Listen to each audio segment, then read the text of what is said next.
আপনার যৌবনকাল আপনি কিভাবে কাটিয়েছেন। আল্লাহ রাব্বুল আলামিন আপনাকে সৃষ্টি করলেন 10 বছর 12 বছর পর থেকে আপনার আমল এবং পাপের অ্যাকাউন্ট তৈরি হলো। 70 বছর পর্যন্ত আপনি বাঁচলেন।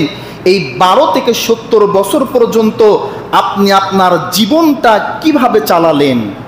প্রথম নম্বর, যে যুবক বয়সের ইবাদত আল্লাহ রাব্বুল আলামিনের কাছে এত গ্রহণযোগ্য যে আপনি বৃদ্ধ বয়সে 100 রাকাত সালাত আদায় করবেন, আর যুবক বয়সে 1 রাকাত সালাত আদায় করার সমান আল্লাহ রাব্বুল আলামিনের কাছে। সুবহানাল্লাহ।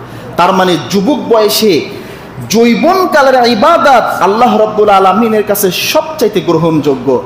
যৌবনকালে ইবাদত করা তার মানে একটি পাথরে ক্ষয় করা, যেখানে কখনোর জন্য ওই পাথর থেকে ওই নামটি উঠবে না।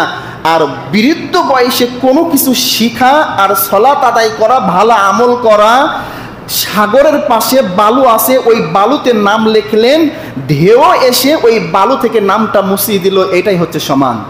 দেখেন না, অনেক মানুষ আছে যুবক বয়সে কিছুই শিখতে পারে নাই, বৃদ্ধ হয়ে গিয়েছে, হাঁটু আর বল নাই, মনে চাই মসজিদে সালাত আদায় করি, কিন্তু সালাতের ভিতরে যে কি পড়ব এটাই জানি না। অনেক বৃদ্ধ আছে যে মনে চাই সালাত আদায় করি, কিন্তু সালাত আদায় করতে গেলে তো তার ভিতরে কিছু পড়া তো লাগবে নাকি, এই জিনিসটাই পারে না।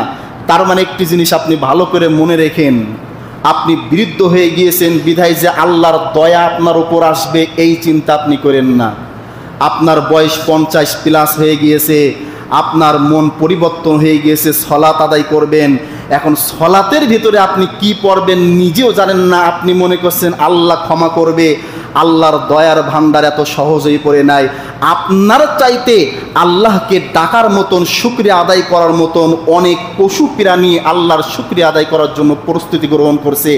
আপনার মতন পাপী বান্দা যুবক বয়সে হারাম উপার্জন করেছে, অন্যায় কাজ করেছে, নেশা করেছে, ভালো কাজ করি নাই, ইসলামিক কিছু শিখি নাই, 40 প্লাস 50 প্লাস বয়স হয়ে গিয়েছে, এখন ফ্রি হয়ে গিয়েছেন, সালাত আদায় করবেন, এখনো কিছু শিখছেন না, এখনো আপনি বলতেছেন যে আর কবে শিখবো, শিখি নাই, আল্লাহ যদি ক্ষমা করে তাহলে জান্নাতে যাব।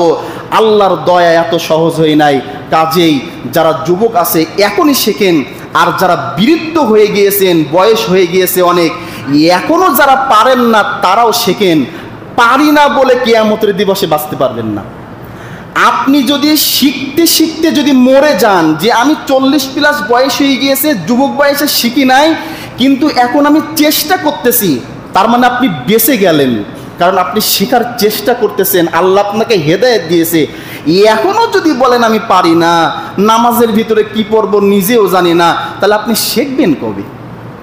কিয়ামতের দিবসে যৌবনকাল আপনি কিভাবে কাটিয়েছেন, যৌবনকালটা কিভাবে শিখেছেন, যৌবনকালে কতটুকু আমল করেছেন, এর হিসাব আল্লাহ রাব্বুল আলামিনের কাছে দেওয়া লাগবে। আল্লাহ রাব্বুল আলামিন কিন্তু বলেন নাই যে বৃদ্ধ বয়সে এই বান্দা কি করেছেন এই হিসাব আমি নেব। কোনো জায়গায় কিন্তু বৃদ্ধ যাদের বয়স হয়ে গিয়েছে এদের কোনো উল্লেখই করে নাই। কারণ যৌবন বয়সে যে গাছটা চারা থাকাকালীন যদি ভালোই না হয়, বড় হয়ে গেলে ওর কি আশা করা যাবে?